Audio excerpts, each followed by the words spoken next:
Carter Bryant Story.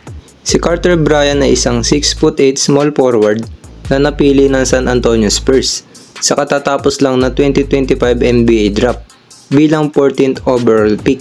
Siya ay pinanganak noong November 26, 2005 sa Riverside, California. Si Carter Bryant din ay fluent sa American Sign Language dahil sa kanyang mga grandparents na may deep conditions. Siya rin ay naging ambassador for Gallaudet University in the lead up to the 2025 NBA draft. Sa kanyang high school, siya ay naglaro para sa Fountain Valley High School, kung saan ang kanyang tatay ang isa sa kanyang naging coach.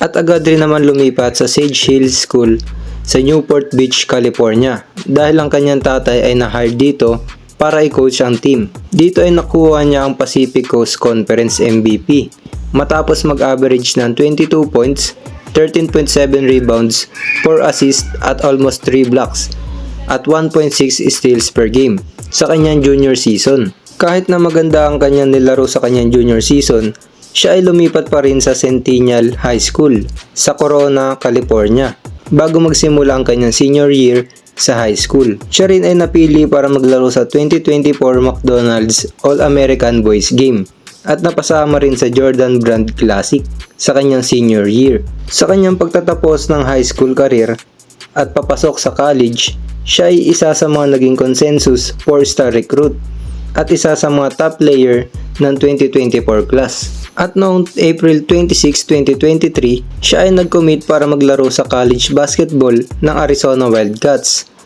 Kahit na Louis bilang isa sa kanyang mga kinoconsider na paglaruan noon. Si Carter Bryant ay naging starter na 5 beses sa kanyang freshman year at nag-average ng 6.5 points, 4 rebounds, 1 assist at 1 blocks per game na may shooting na 37% from 3 sa 19 minutes per game of the bench. At dahil nga sa limitadong role lang nito sa team at dahil na rin sa mga talented veteran teammates nito, naisipan niya na pumasok sa darating na 2025 NBA draft. Siya rin na isa sa mga kinoconsider na top 10 pick na nag-declared para sa 2025 NBA draft dahil sa kanyang position na 6'8" forward at currently athletic 3-and-D wing, nakalimitang spot-up shooter at marunong rin mag-create ng kanyang own shot to the basket at ang kanyang pagiging elite perimeter defender with a nearly 7 wingspan at ability to block 3-point shots. At noong June 25, 2025, nagsimula ng 2025 NBA draft kung saan napili nga si Carter Bryant bilang 14th overall pick ng San Antonio Spurs.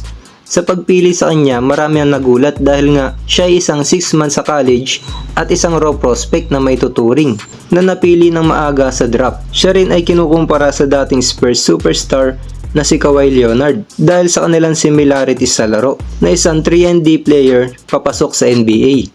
At inaasahan pa na madedevelop rin ni Carter Bryant ang kanyang scoring ability tulad na lang ni Kawhi Leonard sa San Antonio Spurs bago siya matrade. Si Carter Bryant din ay naglaro para sa NBA Summer League team ng San Antonio Spurs at marami ang nakapansin sa kanyang pagiging isang elite defender at dito ay nag-average siya ng 7 points, 4 rebounds, 2 blocks at 1 assist per game sa loob ng 24 minutes na playing time sa 4 na laro nito sa Summer League. Sa San Antonio Spurs nga ay makakasama niya ang kasabayan niya sa draft na si Dylan Harper at ang superstar ng Spurs na si Victor Wembanyama. Dito rin ay posible siya maging off-the-bench player tulad sa kanyang college career dahil makakasabay niya sa forward position sila Jeremy Sohan at veteran Kelly Olynyk at Harrison Barnes.